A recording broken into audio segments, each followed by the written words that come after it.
எல்லாருக்கும் வணக்கம். நிறைய டாபிக் போயிடலாம். இப்போ ஷேர் மார்க்கெட்டை பற்றி பார்க்கணுன்னா நிஃப்டி வந்து 52 வீக்ஸ் ஹையிலேருந்து ஏறக்குறைய ஒரு 15% சரிஞ்சிருக்குது. இதை பார்த்து எதுவும் பயப்படவே வேணாம். இதோட 30%, 40%லாம் மார்க்கெட் வந்து நிஃப்டி குறைஞ்சிருக்குது. இது ஒரு சாதாரணமான சரிவு தான். நீங்கள் இப்போ செய்ய வேண்டியது என்னென்னா, எக்ஸஸ் அமௌண்ட் இருந்தால் நீங்கள் வச்சுருக்க ஷேரை ஆவரேஜ் பண்ணுறதுக்கு சிறு குவான்டிட்டி 1, 2, 3 இப்படி வாங்குங்க. அப்படி இல்லைன்னா, எக்ஸஸ் அமௌண்ட் இல்லைன்னா மார்க்கெட்டை வேடிக்கை பாருங்கள். இன்னும் இறங்கிறதுக்கும் வாய்ப்பு இருக்குது. இதுக்கு மேலே சப்போர்ட் எடுத்து மேலே போகிறதுக்கும் வாய்ப்பு இருக்குது. இது யாராலையுமே கணிக்க முடியாது. உலகத்தில் இருக்க அத்தனை ஷேர் மார்க்கெட்டு நிபுணர்களும் யோசித்தாலும் கரெக்டான முடிவு சொல்ல முடியாது. அவங்க வந்து டெக்னிக்கலாக எதோ சொல்லுவாங்க. எதையும் பார்த்து நீங்கள் நம்ப வேணாம், பயப்படவும் வேணாம். மறுபடியும் மார்க்கெட்டு மேலே ஏறி போயிடுங்கிறது தான் நிதர்சனமான உண்மை. இப்போ நம்ம வந்து இந்த சீக்ரெட்டுங்கிற புத்தகத்துலேருந்து ஒரு 6 முக்கியமான பாயிண்ட்டை பார்ப்போம். இதை வந்து ரோண்டா பைரன் அப்படிங்கிறவர் எழுதியிருக்காரு. இது வந்து தி சீக்ரெட்டுன்னு ஆங்கிலத்தில் வந்திருக்குது. இது வந்து பெஸ்ட் செல்லர் பட்டியலில் வந்து நியூயார்க்கில் வந்து 146 வாரத்திற்கு நம்பர் 1லே நீடித்த வெற்றி புத்தகம். இது பல லட்சக்கணக்கானவர்களை வெற்றிகரமான மனிதர்களாகவும் பெரும் செல்வந்தராகவும் ஆக்கிய புத்தகம் இது. இந்த புத்தகத்தை படித்து தான் Andrew Carnegie, Thomas Alva Edison, Einstein ஆகியோர்கள் எல்லாரும் வளர்ந்துருக்காங்க அப்படிங்கிறது மிக முக்கியமான பாயிண்ட்டு. 30 கோடி ரூபாயை ஈட்டிய புத்தகம் இந்த புத்தகம் தான். அதனால் இதில் இருக்க முக்கியமான 6 பாயிண்ட்களை பார்ப்போம். அதில் ஒரு பாயிண்ட் ரீச் ஆகி நீங்கள் ஒரு வெற்றிகரமான மனிதராக வரணுங்கிறது தான் இந்த சேனலுடைய நோக்கம்.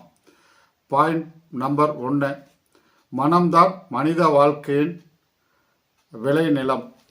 மனம் என்ற நிலத்தில் எது போட்டாலும் முளைக்கும். அதாவது நன்மையை போட்டாலும் முளைக்கும், தீமையை போட்டாலும் முளைக்கும். இதுக்கு ஒரு உதாரணமாக பார்த்தீங்கன்னா, நம்ம விவசாயிகளாக இருக்கிறவங்களுக்கு தெரியும்.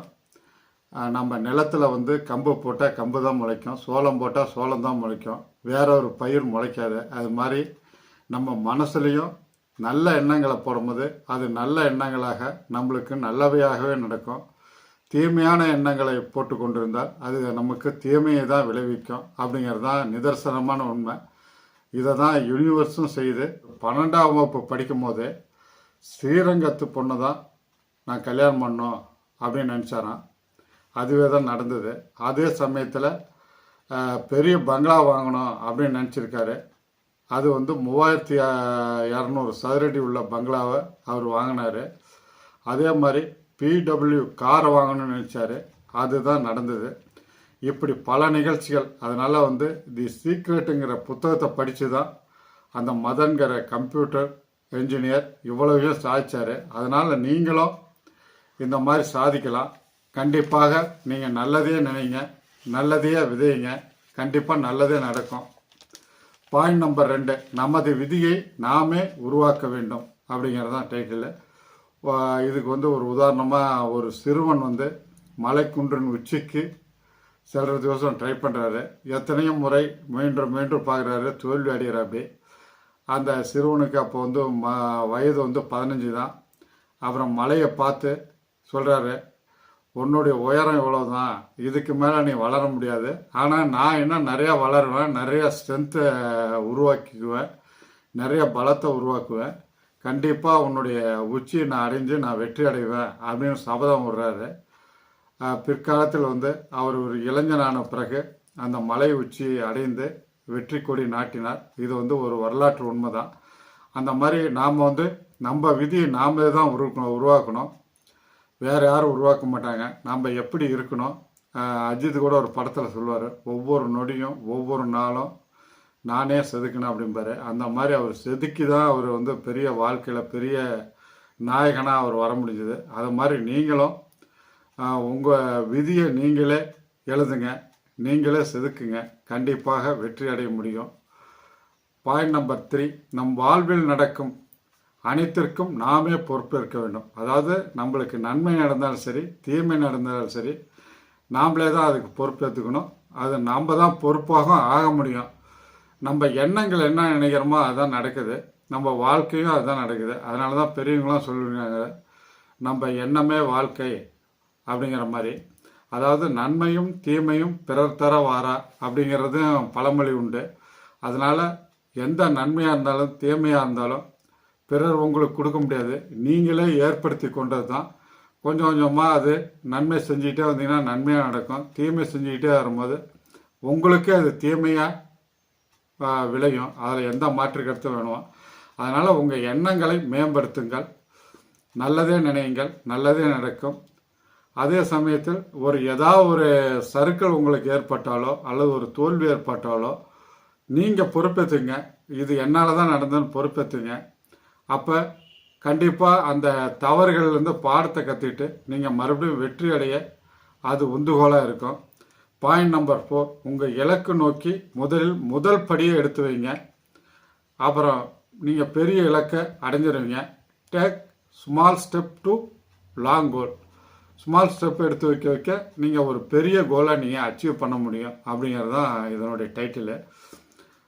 இப்போ ஆசிரியர் சொல்கிறாரு, ஒரு 1000 கிலோமீட்டரை தள்ளி ஒரு இடத்துக்கு போகலான்னு நம்ம முடிவு பண்ணுறோம், காரை எடுத்துக்கொண்டு போகலான்னு முடிவு பண்ணுறோம்.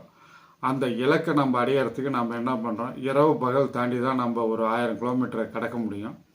அப்போ இரவில் போகும்போது அந்த காரினுடைய லைட் ஒரு 10 அடிக்கு தான் அந்த ரீச் ஆகும். 10 அடியில் இருக்கிற இதை தான் நம்ம பார்க்க முடியும்.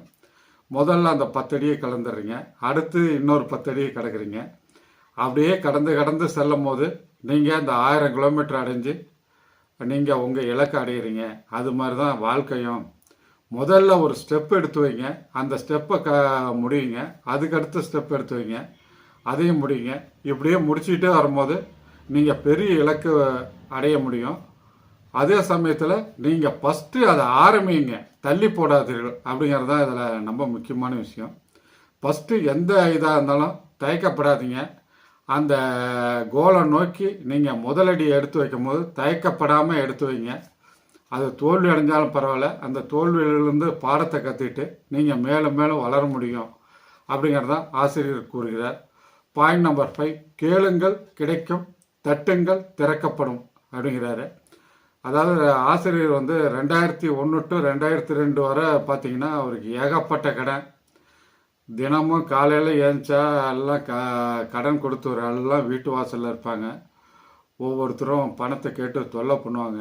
அதனால் செத்து போயிடலாமான்னு நிறைய டைம் நினச்சிருக்காரு. நாம் ஏன்டா பிறந்த அந்த உலகத்தில் அப்படிங்கிற மாதிரி அவர் நினச்சிருக்காரு. அப்போ தான் ஒரு சார்லஸ் எழுதிய ஒரு புத்தகத்தை படிச்சிருக்காரு. அது லா ஆஃப் அட்ராக்ஷனுங்கிற புக்கில் அதனுடைய பாயிண்ட்ஸ்லாம் தெரிஞ்சுக்கிட்டு அதன் மூலம் ஒரு பாசிட்டிவ் மைண்டை வர வச்சு ஸ்லோகங்களை சொல்லி மனச்சித்திரங்களாக அந்த வெற்றி அடைஞ்ச மாதிரி ஒரு மனச்சித்திரங்களாக அதை பார்க்க அவர் அவருடைய கொஞ்சம் கொஞ்சமாக அவருடைய மாத வருமானம் அதிகரிச்சு இது. அதே சமயத்தில் எல்லா கடனையும் கட்டிட்டு ஒரு மிகப்பெரிய செல்வந்தராகவும் ஆனார். அதனால் நீங்கள் கேளுங்கள் கிடைக்கும், தட்டுங்கள் திறக்கப்படுங்கிறது உண்மை. அதனால் பிரபஞ்சத்திட்ட நீங்கள் கேளுங்க, ஸ்லோகங்களாக சொல்லுங்கள், கண்டிப்பாக நீங்கள் வெற்றி அடைய முடியும். பாயிண்ட் நம்பர் 6, அனைவரிடம் நன்றி உணர்வோடு இருங்கள். மனச்சித்திரங்கள் மூலம் நீங்கள் இலக்கை அடைஞ்ச மாதிரி அந்த பிரபஞ்சத்துக்கு நன்றி கூறுங்க. நன்றி கூறுறது தான் மிக முக்கியமான பாயிண்ட்டு அப்படிங்கிற மாதிரி அவர் ஆசிரியர் கூறுகிறார். ஒரு மனிதனுக்கு ஒரு நாளில் 60,000 எண்ணங்கள் வந்துக்கிட்டே இருக்கும். மனம் ஒரு குரங்கு மாதிரி அப்படியே பறந்துக்கிட்டே இருக்கும். அதனால் அதெல்லாம் ஒருமுகப்படுத்தி நீங்கள் உங்கள் இலக்கை அடைந்து விட்டது போல் மனக்காட்சி மூலம் காணுங்கள். உடனே அந்த பிரபஞ்சத்துக்கு நன்றி கூறுங்க. அதே சமயத்தில் உங்களுக்கு உதவி செஞ்சவங்களை யாரையும் மறக்க வேணாம். அது ஒரு 10 வருஷத்துக்கு முன்னாடி செஞ்சிருந்தாலும் சரி, 20 வருஷத்துக்கு முன்னாடி செஞ்சிருந்தாலும் சரி, அவர்களை கூப்பிட்டு நன்றி கூறுங்கள். அது மனதார கூறுங்கள். அதுதான் ரொம்ப முக்கியம்.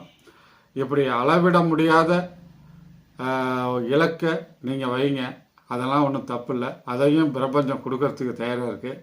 ஆனால் நீங்கள் நன்றி உணர்வோடு இருந்தால்தான் நீங்கள் கற்பனை கூட செய்ய முடியாத அளவுக்கு இலக்கு வச்சாலுமே கண்டிப்பாக அதை அடைய முடியும் அப்படிங்கிறது தான் ஆசிரியர் கருத்து. அதுதான் என்னுடைய கருத்தும். அதே சமயத்தில் இது பிடிச்சிருந்தா லைக் பண்ணுங்கள், சப்ஸ்கிரைப் பண்ணுங்கள், ஃப்ரெண்ட்ஸ் அண்ட் ரிலேட்டிவ்க்கு ஷேர் பண்ணுங்கள். என்னுடைய பழைய காணொலியெல்லாம் டைம் இருக்கும்போதெல்லாம் பாருங்கள். கண்டிப்பாக உங்கள் மனதையும் வலிமைப்படுத்திங்க. அதே மாதிரி நீங்கள் சம்பாதித்த பணத்தில் ஒரு 10 to 40% சேமிங்க. அந்த சேமிப்பை எது எப்படி முதலீடு செய்யணுங்கிறது நான் நிறையா வீடியோவில் குறிப்பிட்டிருக்கேன். அந்த மாதிரி நீங்கள் செஞ்சீங்கன்னா கண்டிப்பாக நீண்ட கால அடிப்படையில் செல்வந்தராகி விடுவீர்கள். அதில் எந்த ஐயப்பாடும் உங்களுக்கு வேணாம். அடுத்த காணொலியில் நான் சுவாரஸ்யமான விஷயங்களுடன் உங்களை சந்திக்கிறேன். நன்றி, வணக்கம்.